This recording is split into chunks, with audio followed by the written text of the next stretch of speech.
देख रहे हैं राष्ट्रपति, मैं हूं आपके साथ अर्चना सिंह।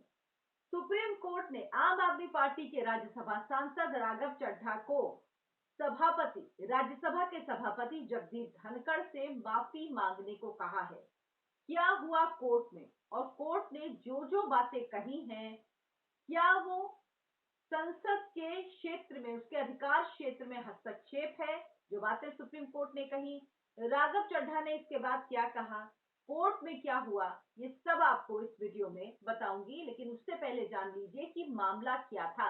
आपको याद होगा अगस्त में जब संसद का मॉनसून सत्र चल रहा था, उस दौरान दिल्ली के अफसरों की ट्रांसफर पोस्टिंग का बिल लोकसभा में आया, लोकसभा से पास हो गया।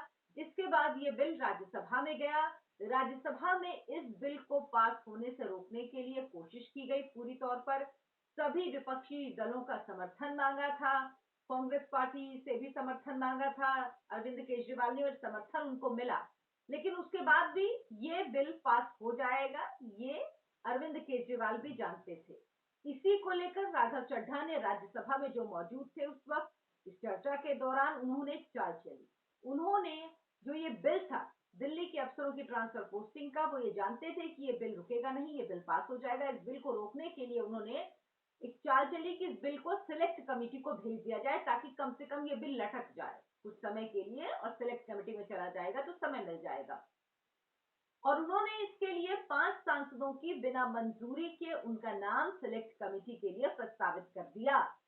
इन सांसदों से उन्होंने मंजूरी नहीं ली। इसमें बीजेपी के भी सांसद थे, इसमें बीजेडी के भी सांसद थे, और सदन में उसी वक्त इन सांसदों ने ऑब्जेक्शन किया। उन्होंने कहा कि उन्होंने मंजूरी नहीं दी है, और उनकी बिना मंजूरी के किस तरह से इन नामों को राघव चड्ढा ने इस कमेटी में शामिल कर लिया। ये ब्रीच ऑफ प्रिविलेज का मामला बनता है। उसी वक्त और राज्यसभा के जो सभापति हैं उनसे कहा कि वो इस पर कार्रवाई करें। ये बिल राज्यसभा से भी पास हो गया और उसके बाद एक कानून अब बन चुका है। लेकिन राघव चड्ढा को इस मामले में राज्यसभा के चेयरमैन जगदीप धनखड़ ने निलंबित कर दिया। साथ ही मामले को संसद की विशेषाधिकार समिति के पास भेज दिया और कहा था कि जब तक विशेषाधिकार समिति का फैसला नहीं आता तब तक राघव चड्ढा सदन से निलंबित रहेंगे। इसी को लेकर राघव चड्ढा सुप्रीम कोर्ट गया। उन्होंने अपनी याचिका में कहा कि मामला विशेषाधिकार समिति के पास लंबित है, जिस वजह से उनकी सदस्यता भी लंबित है, उनकी सदस्यता निलंबित है सदन से। ये निलंबन अनिश्चित काल का नहीं हो सकता। और इस मामले की विशेषाधिकार समिति में हालांकि अभी भी सुनवाई होनी है। आप जानते हैं केजरीवाल एंड पार्टी क्या है, झूठ बोलने में एक्सपर्ट है ये लोग, बेशर्मी से गलत बयानी करते हैं। वही राघव चड्ढा ने भी इस मामले में किया। जब उस वक्त जब राज्यसभा में उन्होंने सब कुछ किया था और उसके बाद जब उनसे सवाल पूछा गया तो उन्होंने क्या कहा था, उन्होंने बड़े कॉन्फिडेंस से कहा था कि इसमें कोई प्रिविलेज का मामला नहीं बनता, मंजूरी की जरूरत ही नहीं होती सांसदों की, और जब मुझसे सवाल पूछा जाएगा तो मैं जवाब दे लूंगा।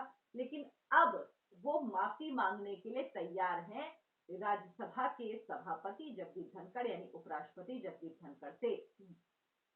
राघव चड्ढा ने एक्स पर लिखा है, पोस्ट किया उन्होंने, मैंने माननीय सर्वोच्च न्यायालय के आदेश के अनुरूप राज्यसभा के माननीय सभापति से व्यक्तिगत रूप से मिलने का वचन दिया था और इसी पर अमल करते हुए संसद सदस्य के रूप में अपने निलंबन के संबंध में जल्द मुलाकात कर माननीय सभापति से समय मांगा है।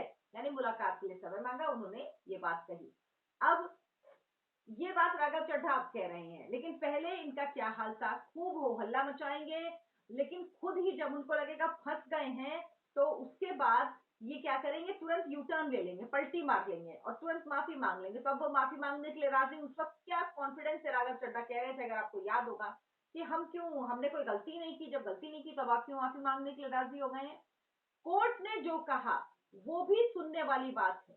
कोर्ट ने जो कहा, क्या वो संसद के विशेषाधिकार में, उसके अधिकार क्षेत्र में ये इंटरवीन करना नहीं है, दखलंदाजी नहीं है, उसके अधिकार क्षेत्र में अतिक्रमण नहीं है, क्योंकि ये मामला सदन में है, ये मामला सदन की प्रिविलेज कमेटी के पास है।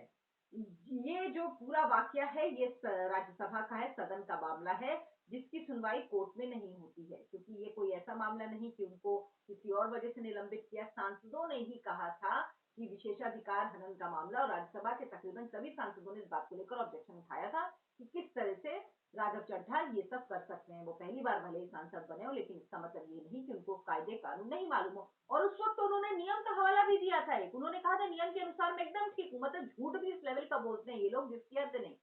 तो कोर्ट ने क्या कहा, ये जानना आप लोगों को जरूरी है। कोर्ट ने कहा कि राज्यसभा के स्पीकर को यह मामला सुलझा लेना चाहिए। कोर्ट आखिर क्यों कह रहा है? क्या कोर्ट का विवेक ज्यादा है सदन के स्पीकर से, राज्यसभा के स्पीकर से, या अधिकार ज्यादा है? किस हक से और किस अधिकार से ये बात सुप्रीम कोर्ट कह रहा है? सुप्रीम कोर्ट ने क्या कहा, पूरी ये बात सुनिए। सुप्रीम कोर्ट ने कहा, कथित तौर पर सदन में व्यवधान फैलाने के आरोप पर आप चेयरमैन से बिना शर्त माफी मांग लें, यानी राघव चड्ढा चेयरमैन से बिना शर्त माफी मांग लें जगदीप धनखड़ से। चलिए यहां तक तो ठीक है कि आपने सलाह दी कि माफी मांग लें, लेकिन उसके बाद क्या कह रहे हैं, सीजीआई की सभापति आपके मसले पर विचार करेंगे और उसका समाधान भी करेंगे। ये आप कैसे तय करेंगे कि सभापति उस मसले पर विचार करेंगे, जब ये विशेषाधिकार समिति के पास मामला और ये पूरी तरह से सदन के अधिकार क्षेत्र का मामला है, तो आप ये कैसे कह रहे हैं कि वो विचार करेंगे? ये करना ना करना आप किस तरह से तय कर रहे हैं? क्या आप किसी मामले पर क्या फैसला देंगे, किस तरह से फैसला देंगे, या उसकी प्रक्रिया क्या होगी, या उसमें कितने जजों की बेंच बैठेगी, या जजों की बेंच हटा के सिर्फ सीजीआई उसका फैसला सुना देंगे? क्या ये कोई तय कर सकता है? अगर नहीं कर सकता तो आप किस तरह से ये तय कर रहे हैं कि जो मामला सदन का है, उसके अधिकार क्षेत्र का मामला है, उसमें आप निर्देश दे रहे हैं, आप बता रहे हैं कि क्या किया जाए? इस मामले की सुनवाई सीजीआई की 3 सदस्यीय बेंच ने किया, जिसके अध्यक्ष सीजीआई डीवाई चंद्रचूड़ हैं। राघव चड्ढा पहली बार के सांसद हैं, सीजीआई ने कहा, और राज्यसभा के युवा सदस्य हैं। चेयरपर्सन उनकी माफी पर गंभीरता पूर्वक विचार करेंगे। हमें लगता है इस मामले का सौहार्दपूर्वक समाधान हो जाएगा। और उन्होंने कहा कि दिवाली की छुट्टियों के बाद वो इस मामले की सुनवाई करेंगे, अभी फिलहाल इसकी समीक्षा कब तक की जाएगी। क्या ये तरीका सही है? क्या ये तरीका होना चाहिए? मेरा सवाल ये है कि या तो अदालत इस मामले पे फैसला दे, नहीं तो वो राज्यसभा के सभापति को किस तरह से निर्देशित कर सकता है? इसको निर्देश कहेंगे, आदेश तो नहीं, लेकिन निर्देश तो कहेंगे ही। और ये एक लाइन दे सकता है कि आप इसका सौहार्दपूर्वक समाधान कीजिए, गंभीरता पूर्वक विचार करेंगे। मतलब क्या जो सदन में कार्यवाही होती है, या ये जो इस तरह की सुनवाइयां हो रही हैं, या जो इस तरह के मामले पहुंचे, उसमें गंभीरता पूर्वक विचार नहीं होता जब तक आप नहीं कहेंगे। सदन से ज्यादा गंभीरता पूर्वक विचार और कहाँ होता है? तो ये बात आखिर कहने की जरूरत क्यों पड़ी? इसीलिए मैं कह रही हूँ कि राघव चड्ढा आम आदमी पार्टी ये तो है ही, ये लोग तो मानते ही नहीं है कानून, इनको तो लेना देना ही नहीं है कानून से। लेकिन क्या कोर्ट का ये कहना अपने अधिकार क्षेत्र, अपनी जो लाइन है उसको क्रॉस करना नहीं है? मेरी नजर में तो बिल्कुल है। क्या सुप्रीम कोर्ट को कोई सलाह दे सकता है? सुप्रीम कोर्ट किसी तरह की सलाह मानेगा, उसके बाद तो तुरंत आप कंटेम्प्ट का मामला ले आएंगे, तुरंत कंटेम्प्ट हो जाएगा उसमें अगर किसी ने बोल दिया। तो इसीलिए ये कहा जा रहा है कि बार बार जो ब्रीच की बात कही जाती है कि सुप्रीम कोर्ट ब्रीच कर रहा है, न्यायपालिका अपने अधिकार क्षेत्र से बाहर जा रही है, और जो कार्यपालिका विधायिका की जो लाइन है उसको वो इंटरवीन वहां तक पहुंच रहा है, उसका इंटरवेंशन वहां तक पहुंच रहा है। और सबसे बड़ी संसद है, संसद से बड़ा ये क्लियर है, ये संविधान में क्लियर है कि सदन के ऊपर, संसद के ऊपर कोई नहीं है, संसद सर्वोपरि है। लेकिन दिक्कत यह है कि अदालत अब ये मानने लगी कि अदालत सर्वोपरि है, क्योंकि संविधान में साफ साफ लिखा हुआ है। पता नहीं हमारे जो न्यायपालिका के जजेस हैं वो इस बात को समझना नहीं चाहते, या जानना नहीं चाहते, या जानबूझकर इससे अनजान बन रहे हैं। आपको मेरा वीडियो पसंद आया तो लाइक करें, शेयर करें, मेरे चैनल को सब्सक्राइब जरूर करें।